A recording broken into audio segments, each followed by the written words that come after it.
નમસ્કાર, શ્રીજી રસોઈમાં આપ સૌનું ખૂબ ખૂબ સ્વાગત છે। તો આજે આપણે એકદમ ટેસ્ટી આંગળા ચાટતા રહી જઈએ એવી મસાલા ખીચડી બનાવીશું, સાથે સાથે જ મસાલા છાશ પણ બનાવીશું। તો આ કોમ્બિનેશન જે છે ખૂબ જ ટેસ્ટી લાગે છે। તો ઘરમાં નાનાથી લઈ મોટા જે ખીચડીથી દૂર ભાગતા હોય એની આ ખીચડી જે છે ફેવરેટ બની જશે। એકવાર તમે પણ આ રીતે મસાલા ખીચડી જરૂરથી ટ્રાય કરી જોજો। તો ચલો એકદમ ચટાકેદાર ટેસ્ટી મસાલા ખીચડી બનાવવાનું શરૂ કરીએ। તો સૌપ્રથમ 1 કપ જેટલા ખીચડિયા ચોખા લેવાના છે। જેટલા ચોખા લઈએ એનાથી અડધી તુવર દાળ લેવાની છે। ખીચડિયા ચોખા અવેલેબલ ન હોય તો તમે રેગ્યુલર જે ચોખા યુઝ કરતા હો એ ચોખા પણ લઈ શકો છો।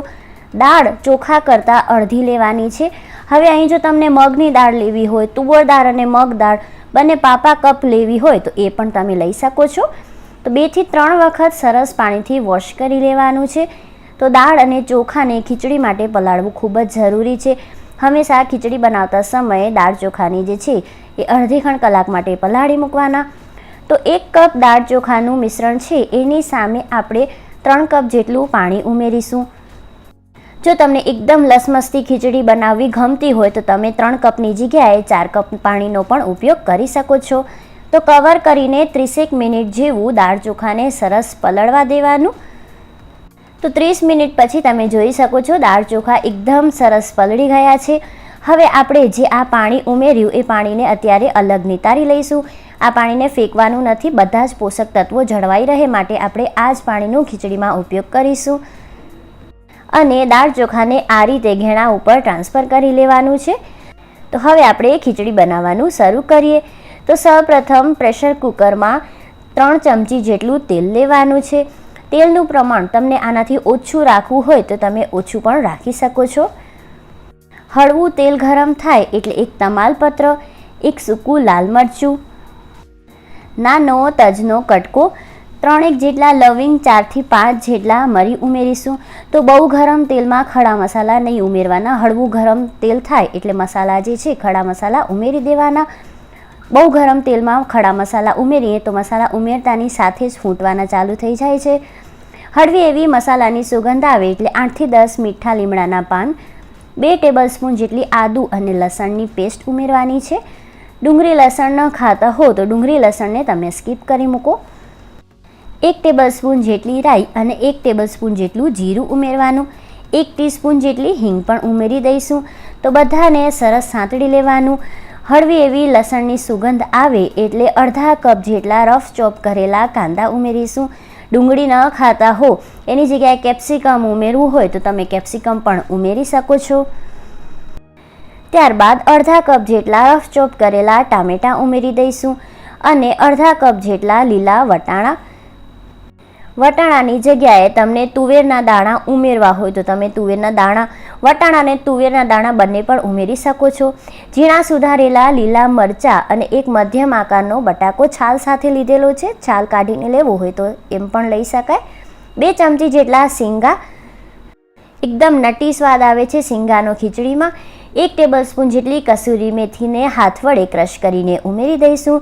સ્વાદ પ્રમાણે મીઠું ઉમેરી દેવાનું છે। તો બધું મીઠું હું અત્યારે એક સાથે જ ઉમેરી રહી છું।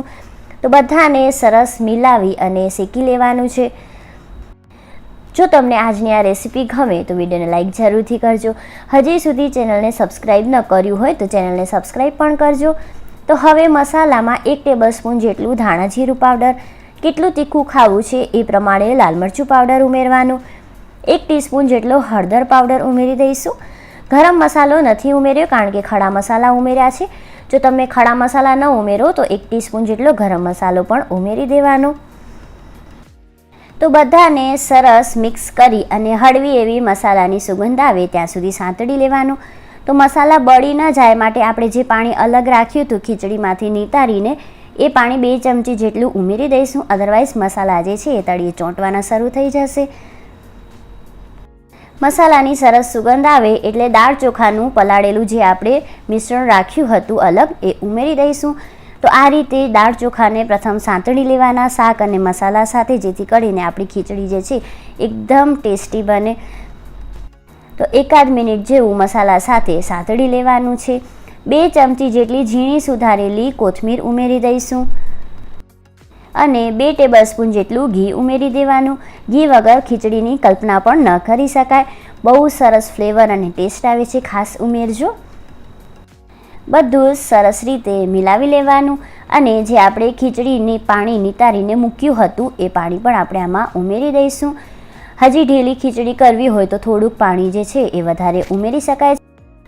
તો સરસ મિક્સ કરી અને પ્રેશર કુકરનું ઢાંકણ કવર કરીને મધ્યમ ગેસની આંચ પર 3 થી 4 જેટલી વિસલ જે છે એ થવા દેવાની. ઘરમાં ખાસ કરીને બાળકો જે ખીચડી ખાવાનું પસંદ નથી કરતા હોતા, તો આ રીતે આપણે ખીચડી બનાવીને સર્વ કરીએ તો બાળકોને ખૂબ જ પસંદ આવે છે. તો ખીચડી ચડે ત્યાં સુધી આપણે મસાલા છાશ રેડી કરી લઈશું.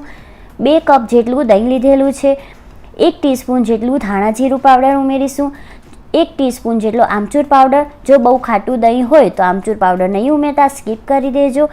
1 ટેબલસ્પૂન જેટલું શેકેલા જીરાનું પાવડર અને કેટલું તીખું પસંદ છે એ પ્રમાણે લાલ મરચું પાવડર. 1 ટીસ્પૂન જેટલો ફુદીનાનો પાવડર. બહુ જ સરસ રિફ્રેશિંગ ફ્લેવર આપે છે. સ્વાદ પ્રમાણે કરતાં થોડુંક ઓછું મીઠું અને 1 ટીસ્પૂન જેટલું સંચળ પાવડર ઉમેરીશું. માટે મીઠું જે છે એ સાચવીને ઉમેરવાનું. બધાને સરસ રીતે મિલાવી અને જરૂરિયાત પ્રમાણે કેટલી પાકી કે ઘાટી છાશ બનાવી છે એ પ્રમાણે પાણી ઉમેરી દેવાનું. તો દહીં સાથે કે પછી મસાલા છાશ સાથે, કઢી સાથે આ ખીચડી બહુ જ ટેસ્ટી લાગે છે. એકવાર આ કોમ્બિનેશન તમે જરૂરથી ટ્રાય કરી જોજો. ઉપરથી થોડાક ઝીણા સુધારેલા લીલા ધાણા વડે ગાર્નિશ કરી લઈશું. તો એકદમ ટેસ્ટી હોમમેડ મસાલા સાથે છાશ જે છે એ રેડી થઈ ગઈ છે અને બીજી તરફ ખીચડી પણ સરસ ચડી ગઈ છે. તો કુકર વિસ્મે એટલે હળવી એવી ખીચડીને જે છે એ મિલાવી લેવાની.